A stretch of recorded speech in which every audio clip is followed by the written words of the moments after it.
Hi guys, I just want to do a review on my Kral NP02 Mark II PCP air rifle.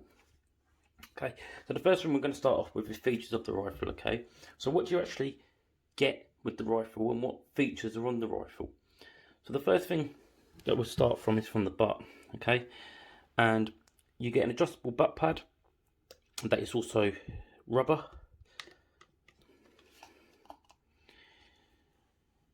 You get a 200cc air ball at the rear.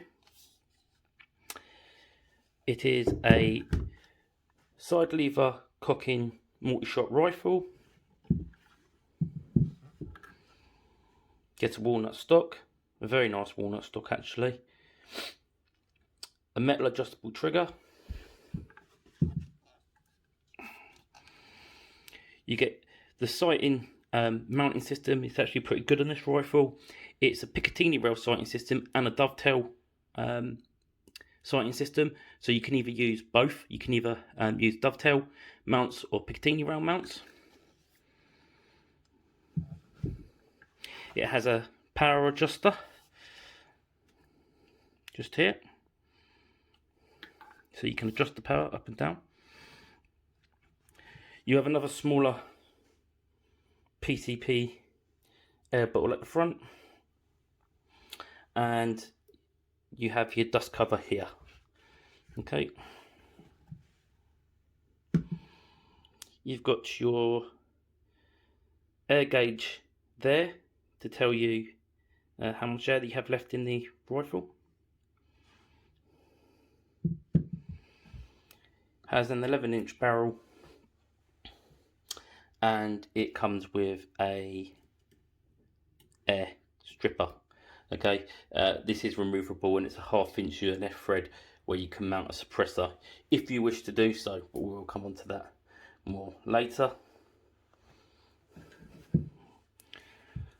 Okay, just a point of note that the QD mount stud there is actually something that I had installed from the shop when I brought it. It doesn't actually come on the rifle. Okay, you get two 12-shot magazines in 2.2.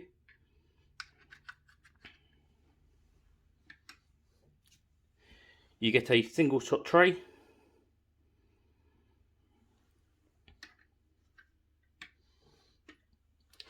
And you also get a plastic hard case for it. Basically, one of these plastic hard cases. Okay, it's a little bit hard to get into camera, but I'm pretty sure you've seen them in other videos. You get a plastic hard case with it, which is quite nice actually, considering that it's for a PCP, it's not too expensive, so it's quite nice to get a plastic hard case with it.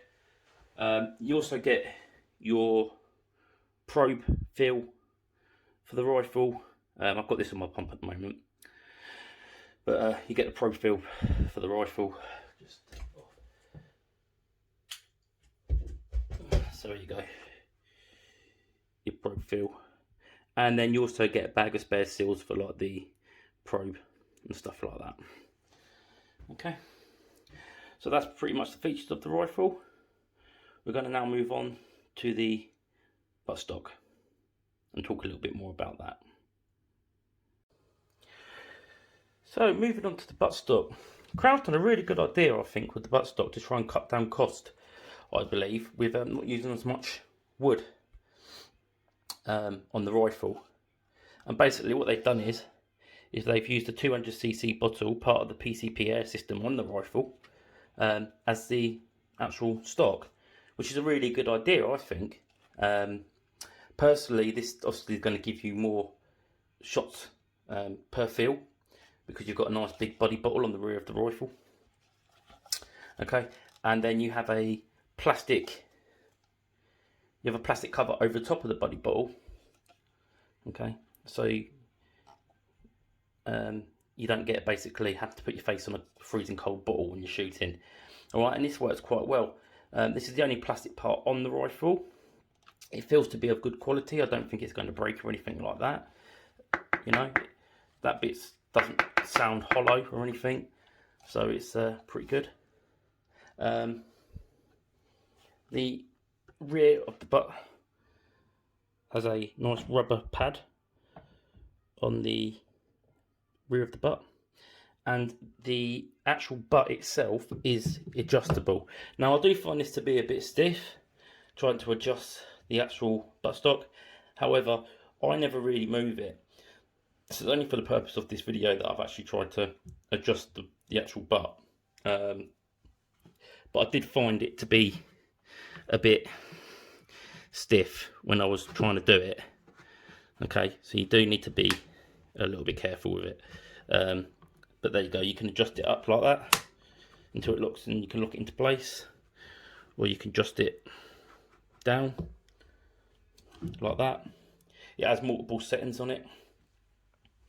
Okay, so like I said, it's adjustable for up and down, but not length of pull. Now this is a bit of a, how can I put it, a bit negative about this rifle. Now for someone of my height, 6 foot, it's not an issue. Okay, however, if you are of a smaller stature, a bit shorter, you may find this to be a bit of a problem, because the length of pull on this rifle is a bit long, really, than your average rifle. So the length of pull on this rifle is 14.5 centimeters. Sorry, 14.5 inches, not centimeters, inches. So that is pretty long, unfortunately. But you can buy aftermarket stocks for this rifle. Well, the plastic covers you can buy. You can get them on eBay, and I think basically all they've done is that they've taken this bit off here. So this bit's all been taken off, and then it's just got the actual rubber butt there. Okay. But I do believe you lose the up and down on the actual rubber pad, the up and down movement on the rubber pad, if you get that mod. Okay, but you would lose quite a few inches off that. I mean, if we measure that now, let's just have a look. I mean, from the butt pad to there, it's just under 1.5 inches. So you'd be losing about 1 inch of that. So you'd be getting about 13 inches length of pull if you get that eBay aftermarket product, instead of having a 14.5 inch length of pull. I do believe though, because this does come off, even though it is a bit stiff, as you can see, I am struggling to do this on camera. As you would, there we go, got that off. Though I do believe taking that off does give you slight little bit shorter length of pull. Yeah, because it's gone to 14 inches now, instead of 14.5. So yes, that does give you a little bit of, takes a bit off the length of pull, and then you're just literally left with the back of the plastic stock here. Okay, but because this is a PCP rifle, there's no recoil to it. So I have tried it with the rubber butt off, and to be honest with you, it doesn't really feel any different. It's still comfortable to shoulder, because like I said, there's no recoil or anything on the rifle, so you don't really need a rubber butt pad. It's just nice to have one, just for a little bit of, you know, just for niceties basically. That's about it really for that. I mean, like I said, if you're about 6 foot, then you're not going to have an issue at all with the length of pull. But if you are a little bit of a smaller stature person, then you might have dramas with actually shouldering the rifle. Okay, so that's the buttstock. Next thing we're going to move on to is the actual stock of the rifle. Okay, so as you can see here, we have a lovely walnut stock. It has a pistol grip with stippling on it, unlike your typical sporter stock for a PCP air rifle. You usually have them in a sporter stock, don't you? But no, this one actually has a nice pistol grip, and it's got a nice bit of stippling on it on both sides. So if I just turn that around so you can see, it has a nice bit of stippling on both sides of the stock. Personally, I really like the feel of it. It's not too prominent, but it's not that bad either. It feels nice in the hand. It gives you a good grip on the rifle, but it doesn't. But the actual stippling doesn't dig into your hand and hurt your hand either. So it's just really, really nice. It's just right. Okay. You then got your Kral Arms logo up here, which I think is pretty nice, and then you've got some stippling up on what you could call the fore end of the stock. There's not much of it, but you've got some nice stippling here. There's some nice stippling there. Same with the stippling on the pistol grip. It feels really nice.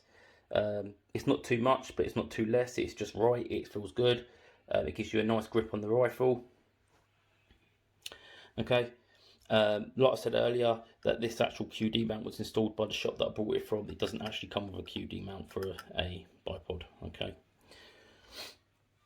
All right. But yeah, the stock is really nice, and as this is a Mark II, you can tell the difference between the Mark I and the Mark II by the end of the stock.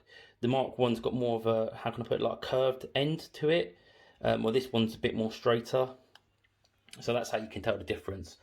Apart from that, I don't know what the difference is between the Mark I and the Mark II. It might just be that they've made the steels better on the rifle and stuff like that.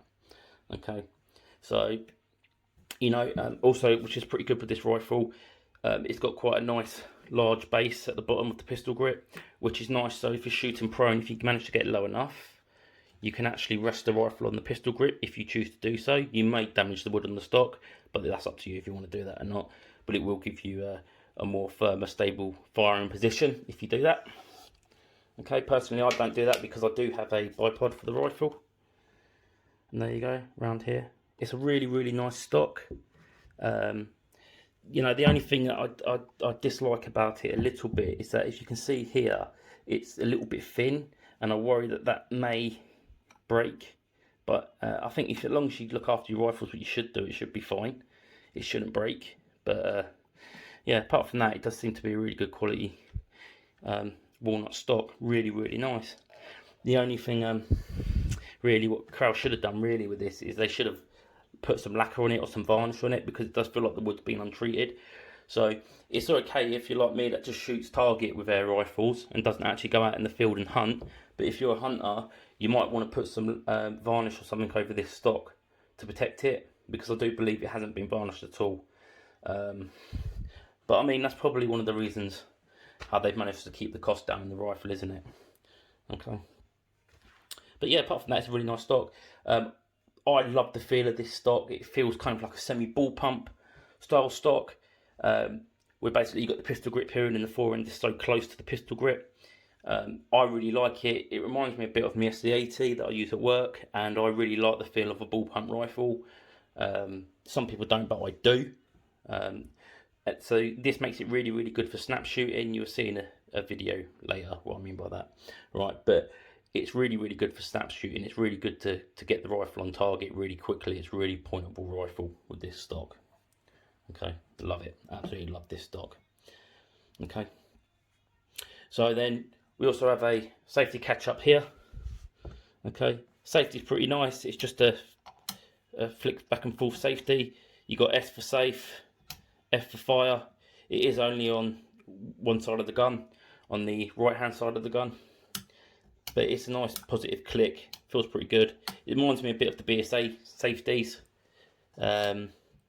Yeah, so it's quite a good safety. You might find that if you're wearing thick gloves, though, you might actually have a problem with operating that safety, because it is, if you can see here, the safety is actually recessed into the stock like that.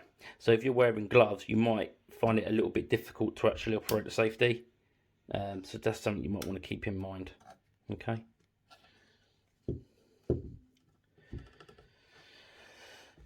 We then have a power adjustable wheel here, which is also on the right hand side, and this adjusts the power. This adjusts the power from here, and you've got 1, 2, 3, 4, 5 settings of adjustable power on the rifle. So from 12 foot-pounds of power, or just under 12 foot-pounds of power, down to 6 foot-pounds, I believe. But I will be getting a chronograph at some point, and I will be testing that so people can actually see that. Okay, so the Next thing I want to move on to is the actual trigger of the rifle.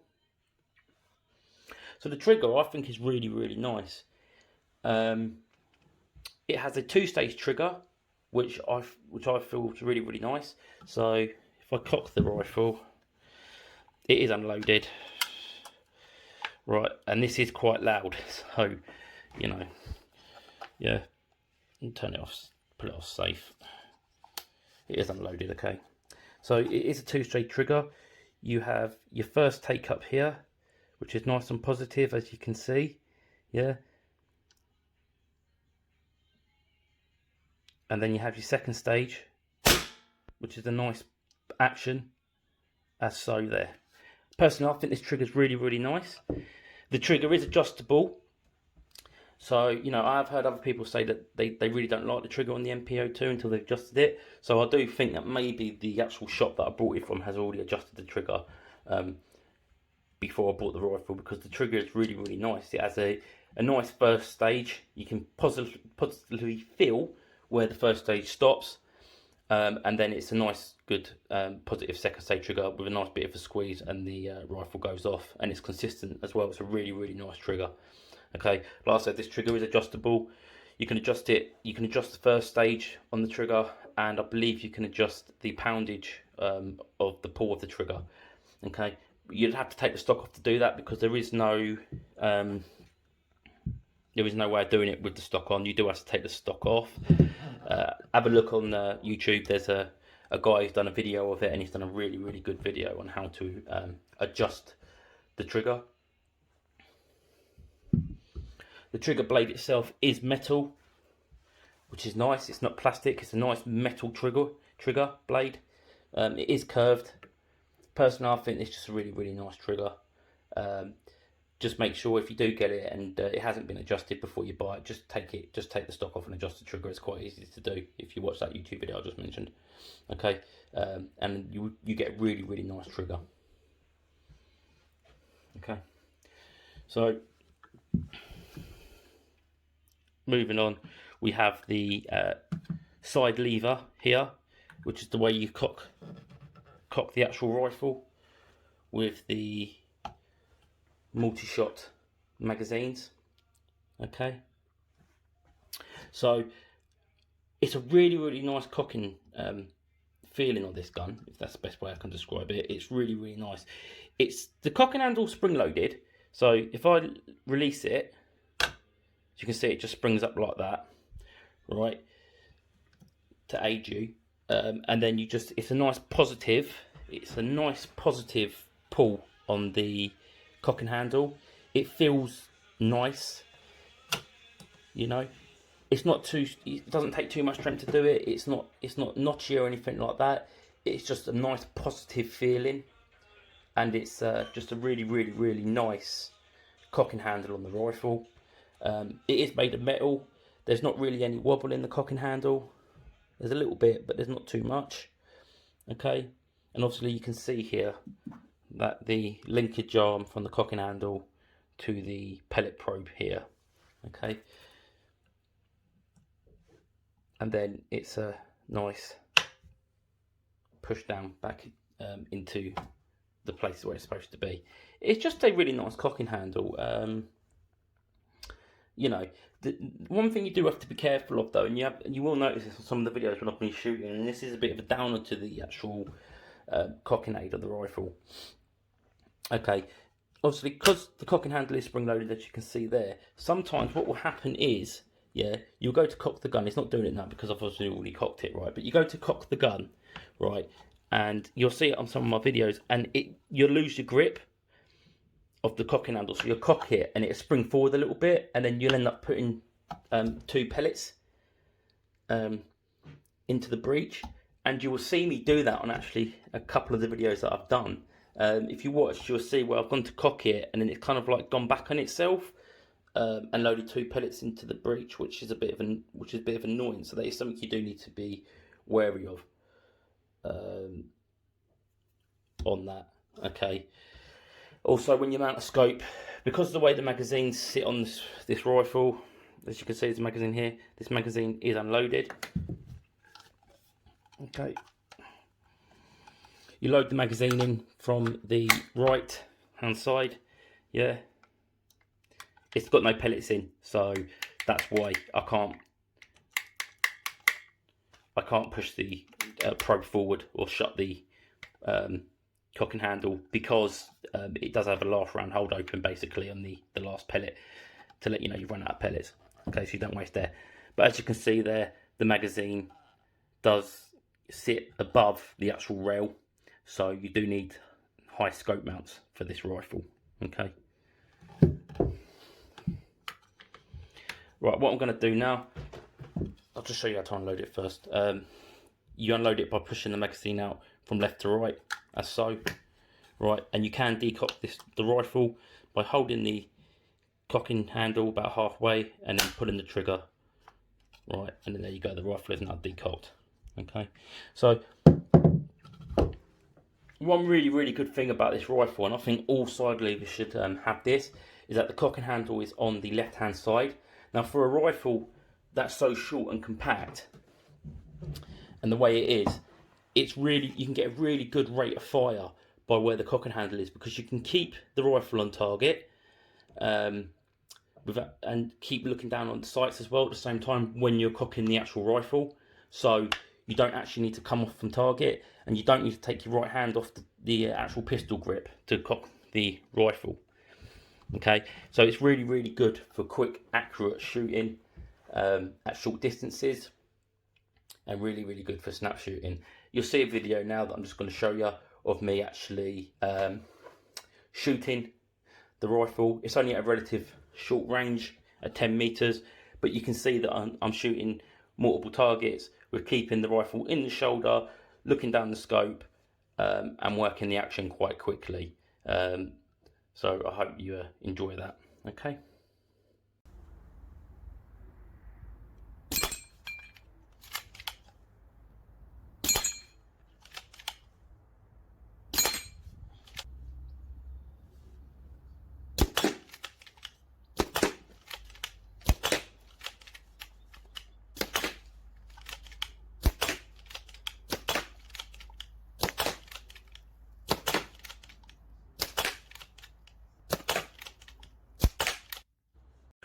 Right guys, so as you just saw from the two clips that I just showed you, you can see there that I was getting quite quick, accurate shots off without having to take the butt away from the shoulder. I was able to keep the rifle in the aim.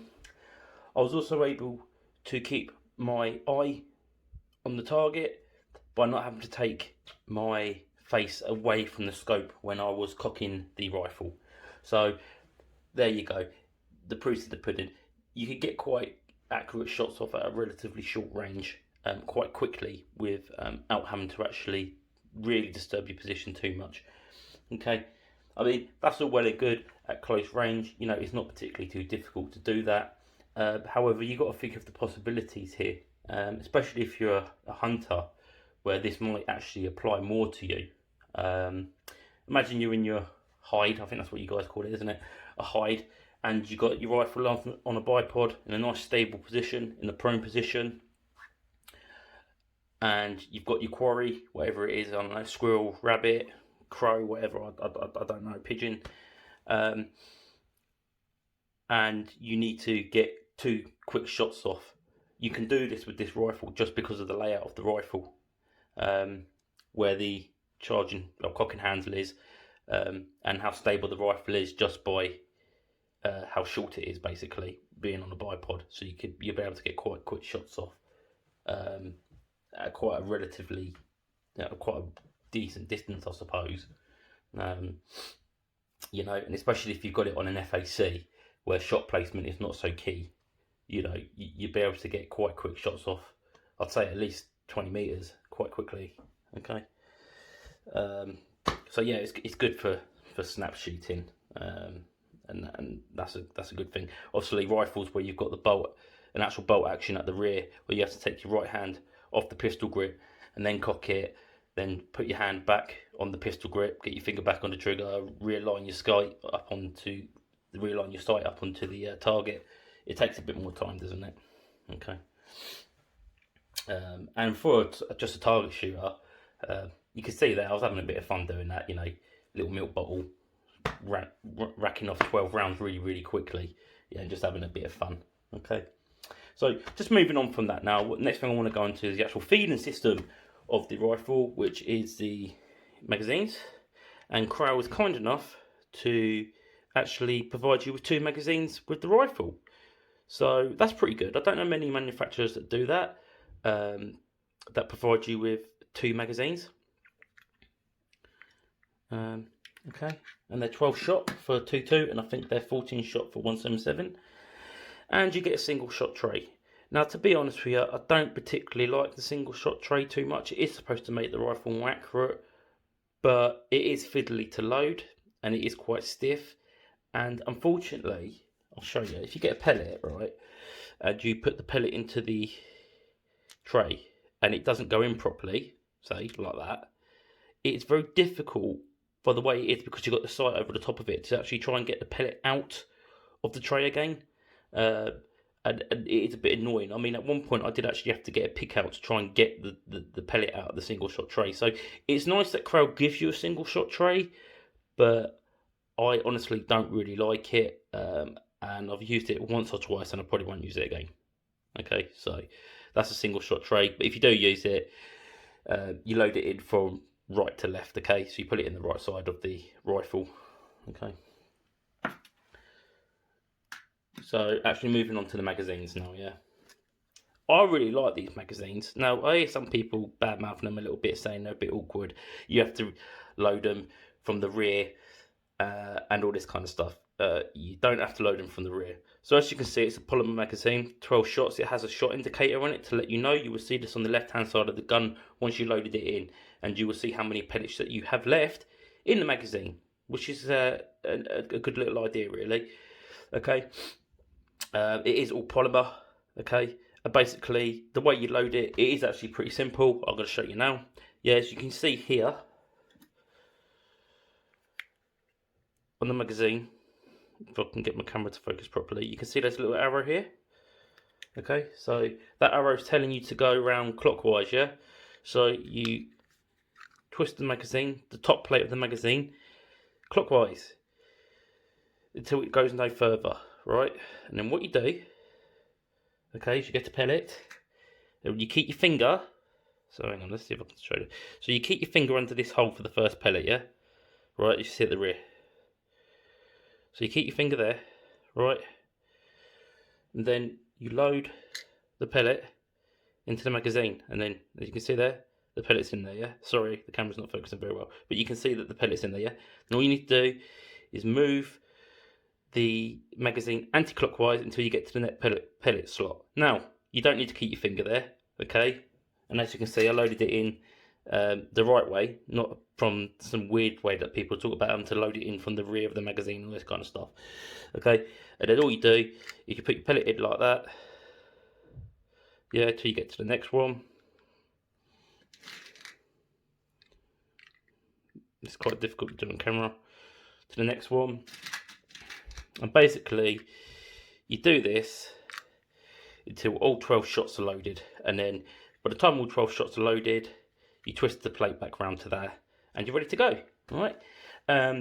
As you can see there, you don't actually have to load the whole magazine if you don't want to. You can just load 4 pellets in there if you like. So that's all well and good. They're pretty good magazines. I think they're really good. They're not tricky to load at all. You can just see there, they're not tricky to load. I didn't start having to load the pellet in through that way and all this kind of stuff and all that, like some people are saying. I don't know why some people are saying that, but there you go, people do. But you don't need to do that. And look, as you can see here, this is how the magazine works. All right, okay, so your probe goes in, yeah, imagine my probe's on the back of the pellet now, pushes the pellet into the breech, yeah, that then releases the magazine to move around to the next pellet, and vice versa. And there you go, now I've got an unloaded magazine. Okay, so that's how the mags work. And like I said, you get 2 magazines with the rifle, which is really good. Okay, I think they retail for about 30 odd quid to buy another one if you want to. Okay, so that's how the magazines work. Alright, so the next thing I want to move on to is just the sighting rail. Just a quick one for this. It's actually a pretty good, neat idea. Did I just say neat? Yeah, I just said neat. Right, it's actually a pretty good idea. Right, it's a Picatinny rail and a dovetail rail, as I said earlier. You know, so it doesn't matter if you've got pick rail mounts or dovetail mounts; they both work. As you can see there, you've got the groove there for your pick rail, and then you've got like another groove up here, yeah, where you can mount the dovetail. As I've got on here, I've got dovetail mounts. You will need high mounts for this, as you saw earlier when I loaded the magazine into the rifle, that the magazine does protrude at the top of the receiver. So you will probably need large or at least medium mounts for this rifle. Okay, the sight I have got on here is a Hawk 4-16 adjustable parallax. Really nice sight. This comes with the mounts, so if you are looking for a sight for your NP02, this sight, the Hawk 4-16 mil dot sight, comes with the mounts, and if you look around like I did, they you can get one for about £100. I've got one of these, another one of these actually, for about £100, and some other shops sell them from basically about £100 to £150. But the shop I looked around on the internet, I managed to get it for £100 with the mounts. Okay, so, and they're actually pretty decent sights, you know, they're not bad, these Hawk sights. I really like them. It's got adjustable parallax on it, stuff like that, right? Okay, and the illuminated reticle, but we're not really talking about the sight, just to show you. Okay, I think I did mention it earlier, but before we move on, there is a power adjustable knob here, and it's got 5 levels of settings. But I do believe it goes from £6 to like 11 foot-pounds something, alright. But I am going to get a chronograph at some point and we will test that. Okay, but it's nice to actually have that. As I forgot to mention earlier, when you saw the video of me shooting those little metal targets, I actually did adjust the power level down to the lowest power setting, because I was shooting at still targets, and then I turned it back up to the highest power setting when I was shooting at the milk jug. Okay, so this is good for back garden, and it does actually change the feet per second of the pellet when you and the power when you adjust it. Okay, so the next thing we have is the actual barrel, which is 11 inches long, so it's quite a short barrel. You know, it's nothing fantastic, it's just a 11-inch barrel. I don't think it's a match barrel or anything, but when we come to accuracy later, you'll actually see it's not that bad. Okay, that's all I know about the barrel, and it does come with a like air stripper muzzle brake type thing. It is a half UNF thread on there, so you can mount a suppressor, which I do shoot it with a suppressor. It just screws off, because for the simple fact being, this rifle is rather loud when you've got this on it, or if you haven't got a suppressor on it. So to keep your neighbours happy, I suggest you get a suppressor. And also, you know, if you're hunting, you want to keep the noise down as low as possible. Like I said, I don't hunt, but I am a soldier, so I do understand about, you know, having to keep the noise down and stuff like that, not to alert,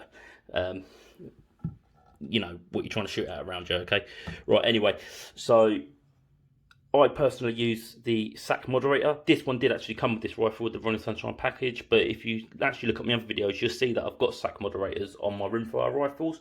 I really like these. Like I said, it's a 1/2-inch UNF thread.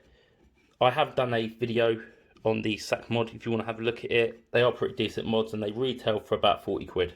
Okay, you can get cheaper ones, but you know, for an actual moderator, these ain't too expensive. You know, you can get really expensive moderators. These are quite a budget moderator, but they're good. They work, and I like them. Okay, they're quite light as well. So that does increase the length of the barrel a bit, because obviously you've got a moderator on it. So let's just give you an idea how much that. So with the moderator on, we're looking at about 16 inches. Okay.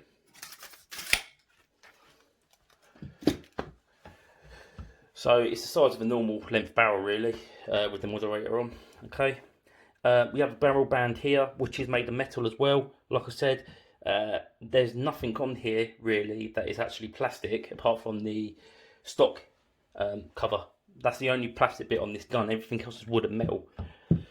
Right. You've then got at the bottom of the other air cylinder is a couple of things. It says warning on there.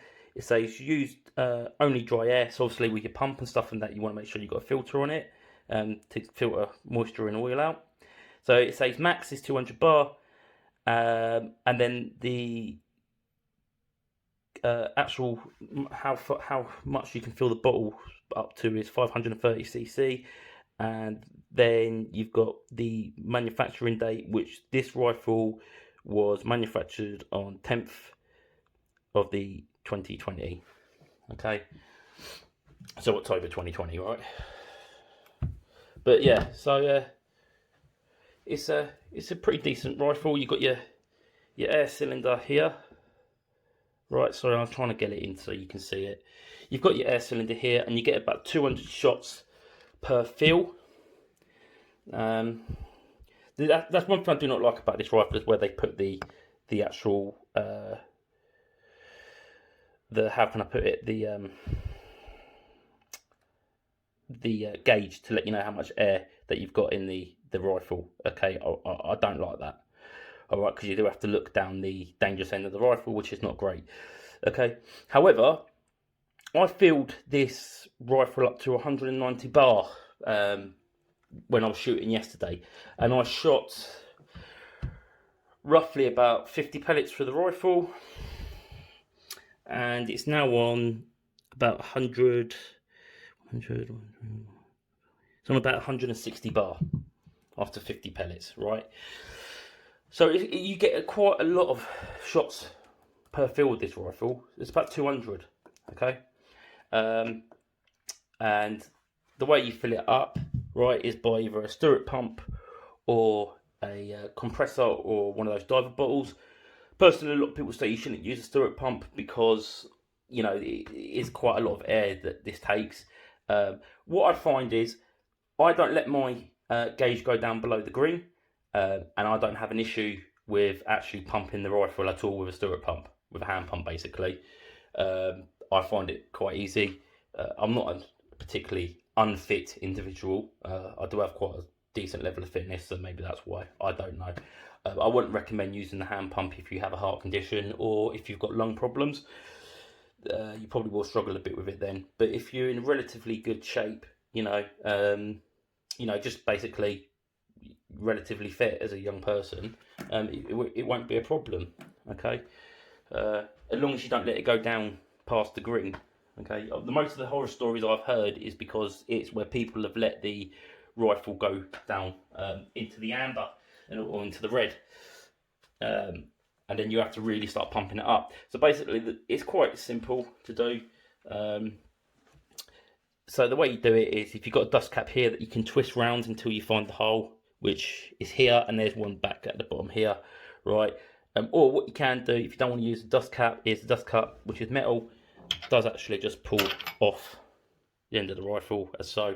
And then all you need to do is get your field probe. That comes with the rifle, yeah, and you put it, hang on. This is where it all goes horribly wrong. And then you just put it in there, like that. Okay, put it in there like that, and you pump it up. And that's the filter I've got with my pump. If you want me to do a video about my stirrup pump, I will. Okay, but yeah, so I don't find it particularly too hard to pump up by hand, to be honest with you. Not enough to go out and spend 200 odd quid on a compressor for a cheap one, or £500 for a decent brand one. Yeah, so the Kral NP02 costs around about £300 to £350, depends where you go. So it's on the lower spectrum of PCPs with pricing. I wouldn't say it's a budget rifle. Some people can't afford 300 quid, £350, so I don't like calling it a budget rifle.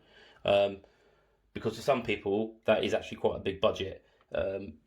£350 is not cheap by any means. A budget rifle is like an SMK B2 for £39.99, not £350. But this is on the lower spectrum of the PCP market with the price.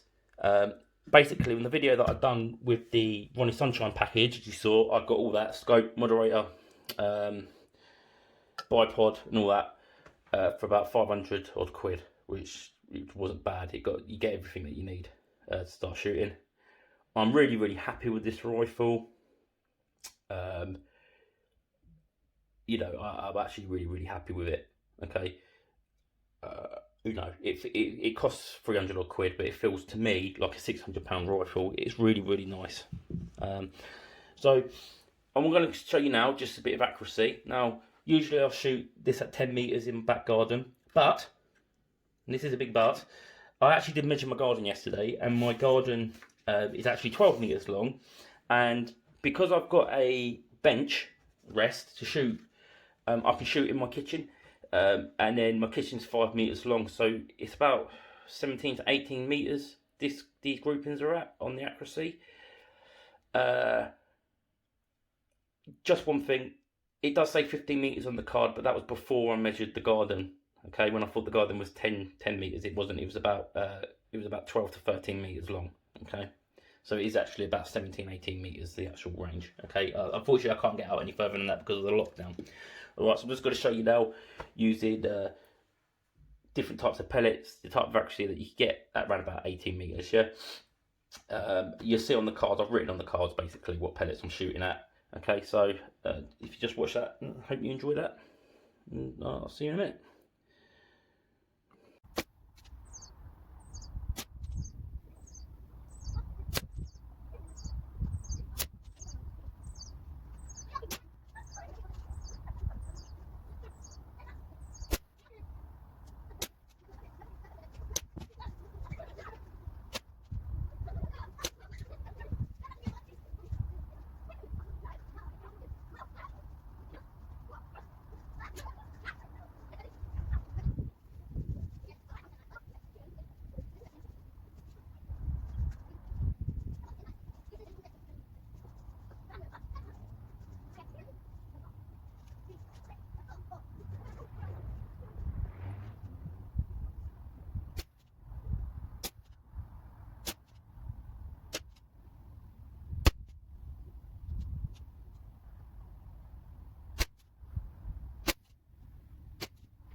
Right, so as you just saw there, you just saw me shooting the group sizes for with the kral NP02 at around about 17-18 meters. So I'm just going to do quickly that measure them to show you the size of the groups. Alright, as we can tell already, I think crosswill was its least favourite. Alright, but just measuring Bisley mags from there to there. It's about a 10mm group. The Crossman's is a 20mm group. JSB's, it's about 8mm group. H&N hammer pellets, which, you know, these are budget, well, they're kind of on the budget end of pellets. But these done really well. That looks like pellet on pellet grouping, that. It's about 5mm. And then the H&N field target trophies / Webley Aquapel, they're basically the same pellet, but the Webley ones have that Napier pellet oil on them. The ones I was using in this video was the Webley Aquapels. Okay, I want to show you something about that in a minute. Right, so that was about a 20mm group.